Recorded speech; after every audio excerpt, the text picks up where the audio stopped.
మున్షీలకు సంబంధించి ఏ విధమైన ఇబ్బందులు తలెత్తుతున్నాయి? అసలు ఎక్కడెక్కడ ఇబ్బందులున్నాయి? బిల్డర్లకు ఓనర్లకు కుమ్మక్కై వాళ్ళతోని లోపాయకార ఒప్పందం చేసుకొని ఆలిచ్చే డబ్బులో కక్కుర్తి పడి లాలూచి పడి ఈ విధంగా అక్రమ నిర్మాణాలను ప్రోత్సహిస్తూ ఉన్నారు. సికింద్రాబాద్ సంబంధించిన దాంట్లో ముగ్గురు చైర్మన్లు మెయిన్ ప్రధానంగా ఉన్నారు. జోనల్లో ఎట్లా ఉంది పరిస్థితి? వాడు మొత్తం జోనల్లో భ్రష్టు పట్టించేస్తున్నాడు. ఇప్పటి నుంచి దాదాపు 10 ఏళ్ళు అవుతుంది. గతంలో వీళ్ళు డ్రైవర్గా చేసారు, టేబుల్ తుడిచిరు, బెలుగు కొడితే ఛాయ్ తెచ్చిచ్చారు. అటువంటి వాళ్ళు వీళ్ళు చైర్మన్లు కొనసాగించుకుంటా పెద్ద చెత్తనా కొడుకాడు. నీ జాగిరి కాదు జిహెచ్ఎంసీ, నువ్వు ఒక నిమిత్త మాత్రుడివి, ఒక అధికారివి. ఇప్పుడు మర్యాదగా పద్ధతిగా మాట్లాడాలా. భాష మార్చుకోకపోతే నీ భర్తం బిడ్డ. జిహెచ్ఎంసీలో ప్రతి సెక్షన్లో కూడా అవినీతి రాజ్యం వెళ్ళడం జరుగుతుంది. ముఖ్యంగా టౌన్ ప్లానింగ్ సెక్షన్ అంటే కూడా అందరికి తెలిసిన విషయమే. అక్కడ కింది స్థాయి నుంచి కూడా పై వరకు అవినీతి జరుగుతుంది అనేది కూడా చెప్తున్న నేపథ్యం ఉంది. కానీ కింది స్థాయిలో మరింత పెట్టయిపోవడం జరుగుతుంది. ప్రతి ఒక్క భవన నిర్మాణదారుడు ఎవరైతే నిర్మాణదారుల నుంచి కూడా ఇబ్బందులకు గురిచేస్తున్న వైనం కూడా కనబడుతుంది. ఒక పక్క అధికారులు ప్రక్షాళన చేస్తున్నప్పటికీ కూడా కింది స్థాయిలో మాత్రం అవినీతి హెచ్చుమీరడం జరుగుతుంది. దీనిపైన కూడా అసలు టౌన్ ప్లానింగ్ సెక్షన్కి సంబంధించి మున్షీలు ఎవరైతే చైర్మన్గా ఉన్నారో వారిపైన కూడా తీవ్రమైన ఆరోపణలు రావడం జరుగుతుంది. దీనిపైన కూడా గత కొద్ది రోజులుగా పోరాటం చేస్తున్నారు దళిత చైతన్య సంఘం అధ్యక్షుడు ముప్పిడి నవీన్ గారు. ప్రస్తుతం వారు మనతో పాటు ఉన్నారు. వారిని అడిగే సార్ చెప్పండి, అసలు మున్షీలకు సంబంధించి ఏ విధమైన ఇబ్బందులు తలెత్తుతున్నాయి? అసలు ఎక్కడెక్కడ ఇబ్బందులు ఉన్నాయి? కానీ ఈరోజు గ్రేటర్ హైదరాబాద్ పరిధి మొత్తం చూసుకుంటే 30 సర్కిళ్లలో చైర్మన్లదే హవా కొనసాగుతూ ఉంది. ఈ అక్రమ నిర్మాణాలను ప్రోత్సహించేది వాళ్ళే. ఈ అక్రమ నిర్మాణాల పెంట్ హౌస్లు ఒక ఫ్లోర్ వేసుకో అని చెప్పేది కూడా చైర్మన్లే. కాబట్టి దీని మీద పై అధికారులు కూడా లాలూచి పడుతూ ఉన్నారు. పెద్ద మొత్తంలో డబ్బులు ముడుతూ ఉన్నాయి. అందుకే పై అధికారులు కూడా కింది స్థాయిలో చేపిస్తున్నారు. కాబట్టి దీని మీద గత కొద్ది రోజులుగా జిహెచ్ఎంసీ చైర్మన్ల మీద అవినీతి మీద పోరాడుతూ ఉన్నా. ఈ అక్రమ నిర్మాణాలను ప్రోత్సహించే చైర్మన్లే. కాబట్టి దానికి పై అధికారులు దృష్టికి తీసుకున్నాం. అనేక మార్లు కమిషనర్ గారిని కలిసినాం, మేయర్ గారిని కలిసినాము, జోనల్ కమిషనర్ కలిసినాం. వాళ్ళు చర్యలు తీసుకుంటూ ఉన్నారు. అక్కడక్కడ కూలగొడతా ఉన్నారు. దీని మీద ఎందుకంటే మా ఆవేదన ఏంటంటే ప్రతి ఒక్కరు ప్రజా పనులతో జీతాలు తీసుకున్నప్పుడు ప్రజల గురించి సక్రమంగా పనిచేయాల్సిన చైర్మన్లే నిర్మాణదారులకు, బిల్డర్లకు, ఓనర్లకు కుమ్మక్కై వాళ్ళతోని లోపాయకార ఒప్పందం చేసుకొని ఆలిచ్చే డబ్బులో కక్కుర్తి పడి లాలూచి పడి ఈ విధంగా అక్రమ నిర్మాణాలను ప్రోత్సహిస్తూ ఉన్నారు. దాని మీద మాకు గవర్నమెంట్ రెవెన్యూ నష్టపోతుందని చెప్పి ఉద్దేశంతోనే దీని మీద అనేక మార్లు కూడా మేము ఫైట్ చేయడం జరిగింది. వీళ్ళని వెంటనే బదిలీ చేయాలి. సికింద్రాబాద్ బేగంపేట సర్కిల్లో ఉన్న చైర్మన్లందరినీ కూడా నార్త్ జోన్ నుంచి సౌత్ జోన్కి బదిలీ చేయాలని చెప్పేసి విజ్ఞప్తి చేస్తున్నా. అసలు ఎంతమంది ఉన్నారు సికింద్రాబాద్ జోన్కి సంబంధించి? సికింద్రాబాద్ సంబంధించిన దాంట్లో ముగ్గురు చైర్మన్లు మెయిన్ ప్రధానంగా ఉన్నారు. ఆయన చందు, నాగయ్య, ఆంజనేయులు. బేగంపేట సర్కిల్లో 5 మంది ఉన్నారు. నర్సింగ్, ప్రకాష్, భూషణం, జగదీష్, పాండు. వాళ్ళ 5 మంది, వీళ్ళు ముగ్గురు, 8 మంది అనేక కొన్ని ఏళ్ళ నుంచి ఇక్కడనే తిష్టవేషణలు కొనసాగుతున్నారు. వీళ్ళు ఈ చైర్మన్లుగా చలామణి అవ్వకుండా వీళ్ళు కోట్లకు పడగలేస్తారు. అతి త్వరలో కూడా దీని మీద ఏసీబీ కూడా ఎంక్వైరీ చేస్తామని చెప్పి మేము తెలియజేస్తూ ఉన్నాం. ఈ అక్రమ నిర్మాణాల వెనుక చైర్మన్లే పాత్రధారి, సూత్రధారి ఉన్నారు. సికింద్రాబాద్ సర్కిల్ నుంచి ఏసీపీగా కొనసాగుతున్నటువంటి శ్రీనివాస్ గారు కంప్లైంట్లు వస్తే ఫిర్యాదు చేశాము. ఫిర్యాదు చేస్తే ఆయన అక్రమ నిర్మాణాలను కూడా కూలగొట్టడం జరుగుతుంది. మరి సుస్మిత గారు అక్కడక్కడ అడపదడప ఏం కంప్లైంట్లు ఇచ్చినా కూడా అన్నిటి కోర్టు కేసులు ఉన్నాయని చెప్పేసి కాలయాపన చేస్తూ ఉంది. అక్కడ కూలగొట్టేది కూడా తూతు మంత్రం కూలగొడుతుంది ఏసీపీ, బేగంపేట ఏసీపీ సుస్మిత గారు. దయచేసి అక్రమ నిర్మాణాలు ప్రోత్సహించేది ఈ చైర్మన్లు, ఈ సెక్షన్ ఆఫీసర్లే. కాబట్టి వీళ్ళ మీద వెంటనే చర్యలు తీసుకోవాలని గత మొన్నటిదాకా ఉన్న కమిషనర్ ఇలంబర్తి గారిని కలిసినాం. దాని తర్వాత కొత్త కమిషనర్ కర్ణన్ గారు కూడా కలిసినాం. జోనల్ కమిషనర్ గారు రవికిరణ్ గారు ఉన్నారు. ఆయన ప్రతి సమస్య ఏది తీసుకపోయినా కూడా ఆయన పరిష్కరిస్తుండు. ఆయన ఎవ్వరిని ఉపేక్షిస్తలేడు. దీని మీద కఠిన చర్యలు తీసుకుంటుండు. ఆయన ఒక అధికారి సుపీరియర్ ఉన్నాడు కాబట్టి మెమోలు ఇచ్చిండు, నిర్మాణదారు నోటీసులు స్లిప్ ఇచ్చిండు, కూలగొట్టించిండు. జోనల్ కమిషనర్ సిపి గారు పని చేస్తూ ఉన్నారు. కానీ కింద ఏసీపీ సుస్మిత గారు, సెక్షన్ ఆఫీసర్లు, లేదా చైర్మన్లతో ఇదంతా కొనసాగుతూ ఉంది. మీరు వస్తే కెమెరా పట్టుకొని వస్తే సికింద్రాబాద్ బేగంపేట తీసుకుపోతాం. గల్లీ చూపిస్తా ఎన్నెన్ని అక్రమ నిర్మాణాలు జరుగుతున్నాయి. మీరే దానికి ఎన్నిటి వాటికి కూడా ఎన్ని నోటీసులు ఇచ్చారు, ఎన్ని డిమాలిజ్ చేశారు అనేది కూడా మీకు వివరిస్తామని చెప్పి సందర్భంగా తెలియజేస్తాం. అలాగే జోనల్లో ఎట్లా ఉంది పరిస్థితి? ఏసీపీ మీద కూడా చాలా అభియోగాలు రావడం జరుగుతుంది. మీ దగ్గర ఏమైనా ఇన్ఫర్మేషన్ ఉందా దానికి? ఆడు ఏసీపీ ఆడు విటల్గా పెద్ద చెత్తనా కొడుకాడు. వాడు క్లయింట్లను ఎట్లా మాట్లాడాలో కూడా తెలియదు. వాడు ప్రజా పనులతో జీతాలు తీసుకుంటుండు. ఇప్పుడు క్లయింట్ ఒక పని మీద ఒక పర్మిషన్ కోసం వస్తే ఏదైనా ఫైల్ కాదంటే కాదని చెప్పాలా ఏసీపీ విఠల్. అసొంటిది ఇష్టం వచ్చినట్టు మాట్లాడుతూ క్లయింట్లతో మర్యాద లేకుండా నువ్వు ట్యాక్స్ పేరుతో జీతాలు తీసుకుంటున్నావు విఠల్, అది గుర్తుపెట్టుకోవాలను. నువ్వు ఏడా తీసుకుంటున్నావు అనేది అన్ని ఆధారాలు ఉన్నాయి.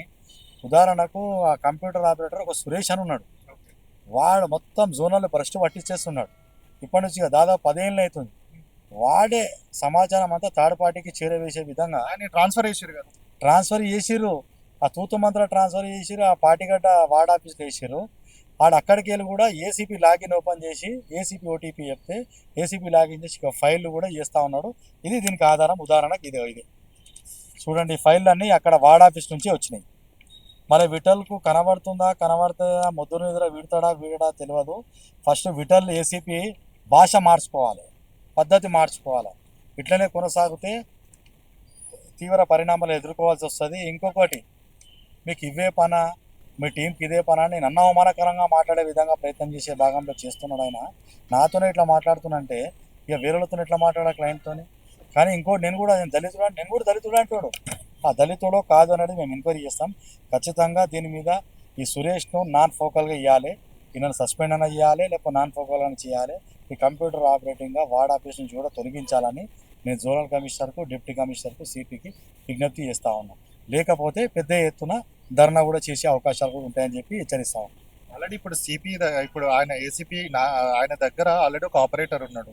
ఈయన ఎక్కడేసినా సరే, ఇంట్లో కూర్చున్నా సరే ఈయనకు లాగిన్ ఇచ్చి ఓపెన్ చేపిస్తున్నాడు అనేది స్పష్టమవుతుంది. ఇప్పుడు మీరు ఇచ్చిన ఇన్ఫర్మేషన్ బట్టి చూస్తే ఐపీ అడ్రస్ చూస్తే కూడా తెలుస్తుంది. సో దీని మీద మీరు ఏమైనా కంప్లైంట్ చేయదలుచుకున్నారు పోలీస్ వాళ్ళకి, విజిలెన్స్ వాళ్ళకి ఇస్తాం, దీని మీద ఏసీపీ గారికి ఇస్తాము. ఇంకొకటి, సురేష్ అన్నటోడు పైసల కక్కుర్తి పట్టుడు 10 ఏళ్ళ నుంచి ఉన్నాడు ఆడ. ఏసీపీ ఏం సంసారి మాటలు మాట్లాడుతుంది విఠల్. మనం ఎప్పుడో తీసామని జోనల్ జెర్సీ గారికి నేను ఫిర్యాదు చేసినా పట్టించుకోవట్లేరు అని అంటాం. వీడే మెయిన్ ఏసీపీ. వార్డ్ ఆఫీస్ పోయినా కూడా అక్కడికి వెళ్ళి మానిటర్ చేసుకుంటా ఆయన ఓటీపీ చెప్తే ఈ ఫైల్ అంతా లాగిన్ ఓపెన్ చేస్తూ ఉన్నాడు.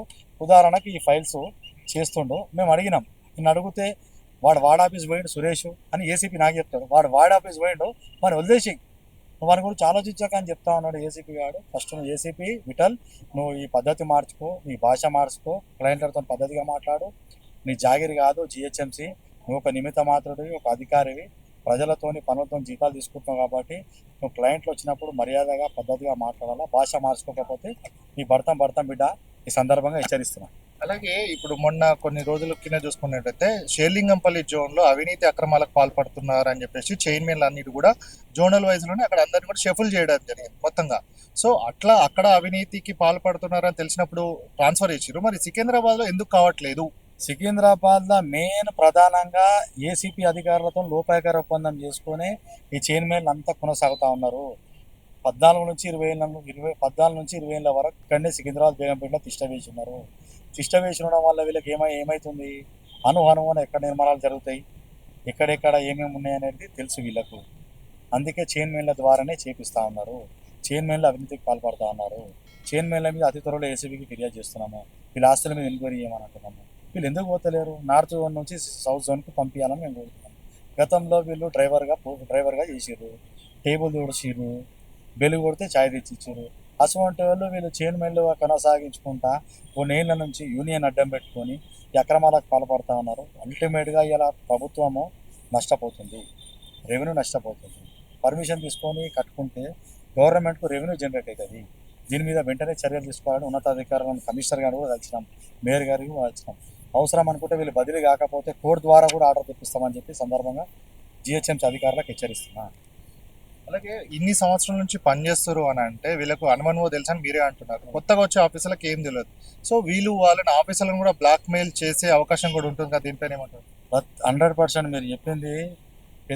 పెద్ద ఏసీపీ స్థాయి సిపి అధికారులను కూడా కింది స్థాయిలో బ్లాక్మెయిల్ చేసే విధంగా ప్రయత్నంలో భాగమే ఉంటుంది. ఎందుకంటే వీళ్ళకి పబ్బం గడుకోనికే ఈ చైర్మన్లు ఇక్కడ నుంచి పోకపోని కారణం కూడా పై అధికారులే.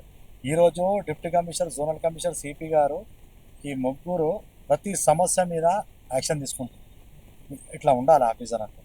ఆయన దగ్గరికి వస్తే ప్రతి రిజల్ట్ కనబడతా ఉంది. కానీ నేనేమంటున్నా అంటే ఓవరాల్ 30 సర్కిళ్ళలో జిహెచ్ఎంసీకి సంబంధించిన చైర్మన్లు కానీ ఇతర అవుట్సోర్సింగ్ కానీ మొత్తం అక్రమాలకు పాల్పడుతూ ఉన్నారు. ఇంకొకటి కూడా దీని మీద దొంగ సర్టిఫికేట్ కూడా ఎక్కిరని చెప్పి మాకు సమాచారం ఉంది. అవి కూడా మేము వెనక్కి తీస్తాము, ఆర్టీఓ ద్వారా ఇస్తాము, సమాచారం తీసుకుంటాం. దీని మీద ప్రక్షాళన చేయాలని చెప్పేసి మొన్న కమిషనర్ గారిని కలిసినాం. నాకు వారం 10 రోజులు టైం ఇవ్వమన్నారు. అందరిని షఫలింగ్ చేస్తానన్నారు.